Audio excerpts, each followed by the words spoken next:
Hello everyone, welcome to my channel Artanushree. আজকে দেখো চকের ওপরে চক দিয়ে কি করে আমি হার্ট তৈরি করব, লাভ শেপ। এর আগেও আমি একটা তোমাদের দেখিয়েছিলাম, পেন্সিলের ওপরে পেন্সিল দিয়ে টি লেটার বানিয়েছিলাম। এবার আমি ভেবেছি চকের উপরে কিছু করা যাক, দেখা যাক সাকসেসফুল হয় কিনা। চলো পুরো ভিডিওটা দেখো তোমরা। চকের কাজটা করতে আমার অনেকক্ষণ সময় লেগে গেছে, প্রায় 1.5-2 ঘন্টা মতন লেগে গেছে। তার মধ্যে আবার চকটা 2-3 বার ভেঙেও গেছিলো, কিন্তু তাও চেষ্টা ছাড়িনি। দেখা যাক সাকসেসফুল হই কিনা। আমার মতন এই কাটারটা যদি তোমরাও নিতে চাও তাহলে আমায় কমেন্ট বক্সে জানাবে, আমি তোমাদের লিঙ্ক সেন্ড করে দেবো। এটা অ্যামাজন থেকে আমি নিয়েছিলাম।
আস্তে আস্তে দেখো আমার হার্টের শেপ অনেকটা চলেই এসছে, তো প্রায় হয়েই গেছে আমার, আর একটু বাকি।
আমার চক কার্ভিং তো ready.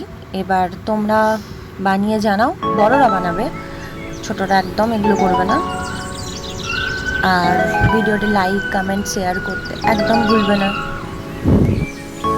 Thank you for watching.